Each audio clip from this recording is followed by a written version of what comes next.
ऐसी दुनिया भी है जहां फैसले घंटों या मिनटों में नहीं बल्कि सेकंडों में लिए जाते हैं। इसे कहते हैं स्कैल्पिंग। तो आज हम यही समझने वाले हैं कि ये तेज रफ्तार का खेल आखिर है क्या, इसके लिए कौन से औजार चाहिए, एक बेसिक स्ट्रैटेजी कैसी दिखती है और सबसे जरूरी बात, ये एक भट्टी की तरह ट्रेडर के अनुशासन को कैसे करती है। चलिए इस भट्टी की आंच को महसूस करते हैं। ट्रेडिंग को समझने के लिए ना उसके टाइम फ्रेम को समझना बहुत जरूरी है। जैसे स्विंग ट्रेडर्स हफ्तों तक अपनी पोजीशन होल्ड करते हैं, डे ट्रेडर्स कुछ घंटों के लिए, लेकिन स्कैल्पर्स उनका खेल ही अलग है। ये मिनटों और सेकंडों में खेलते हैं।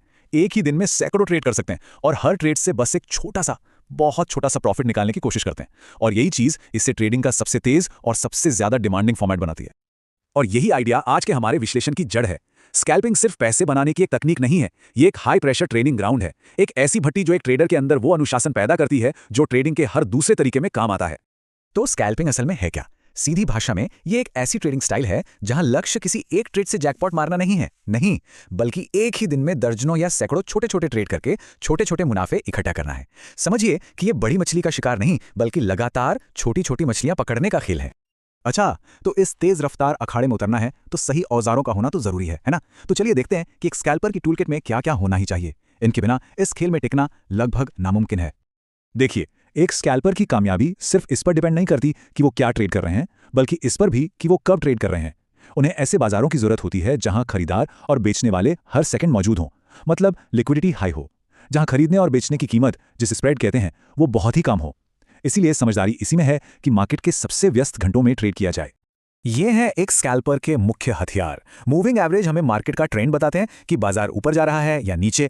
आरएसआई जैसे ऑसिलेटर्स मार्केट की रफ्तार यानी मोमेंटम को नापते हैं, और बुलिंजर बैंड्स बताते हैं कि मार्केट में कितनी उथल पुथल, ये मतलब वॉलेटिलिटी है। इन सबको मिलाकर ही एक स्कैल्पर बिजली की तेजी से फैसले ले पाता है।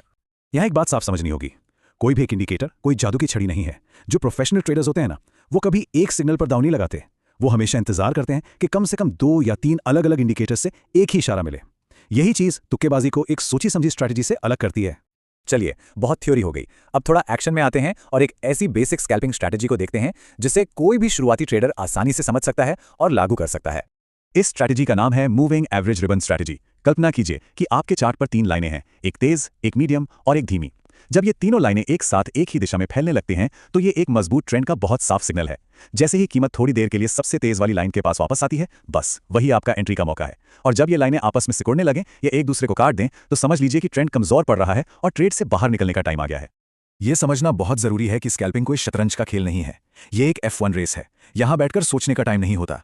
जब महारत हासिल हो जाती है ना, तो फैसले दिमाग से नहीं, आदत से लिए जाते हैं। ये एक ऐसा स्किल है जहां आंखों को पैटर्न पहचानने और उंगलियों को बिना सोचे समझे रिएक्ट करने के लिए ट्रेन किया जाता है। अब बात करते हैं उस चीज की जो स्कैल्पिंग में कामयाबी और नाकामी के बीच का सबसे बड़ा फर्क पैदा करती है, और वो है रिस्क मैनेजमेंट। कोई भी स्ट्रैटेजी पैसा बनाना सिखा सकती है, लेकिन सिर्फ और सिर्फ रिस्क मैनेजमेंट ही एक ट्रेडर को इस खेल में टिकाए रख सकता है।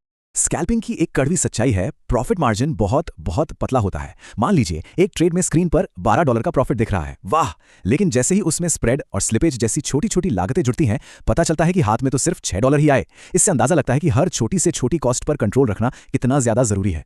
ये स्कैल्पिंग का और शायद हर तरह की ट्रेडिंग का सबसे जरूरी नियम है। अपनी पूरी कैपिटल का 1% से ज्यादा किसी एक ट्रेड पर कभी भी दांव पर मत लगाइए।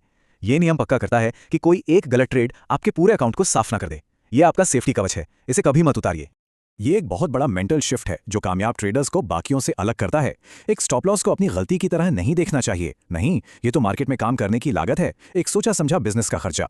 इस विचार को अपनाना ही इमोशनली डिसिप्लिन रहने की चाबी है।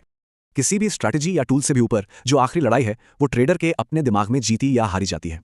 स्कैल्पिंग आपकी मेंटल टफनेस का अल्टीमेट टेस्ट है। तो एक कामयाब स्कैल्पर्स की सोच कैसी होती है? उसे चाहिए एकदम लेजर जैसा फोकस, गिरगिट की तरह बदलते बाजार के हिसाब से खुद को ढालने की क्षमता, और सबसे बढ़कर अपने इमोशंस पर लोहे जैसा कंट्रोल। यह आसान नहीं है, इसके लिए जबरदस्त मानसिक सहन शक्ति की जरूरत पड़ती है। ये 2 आदतें ये अकाउंट खत्म करने वाली सबसे आम वजहें हैं।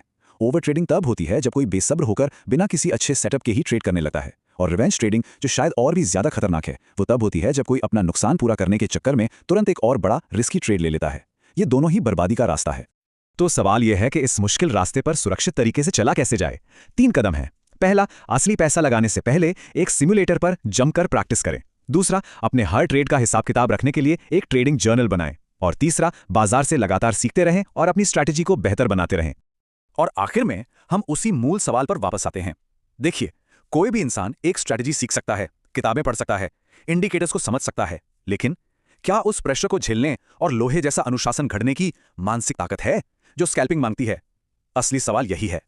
अगर आपको स्कैल्पिंग जैसे मुश्किल टॉपिक का ये सीधा और सरल विश्लेषण पसंद आया तो ऐसे ही और भी गहन विश्लेषणों के लिए सब्सक्राइब जरूर करें। हमारे साथ जुड़ने के लिए धन्यवाद।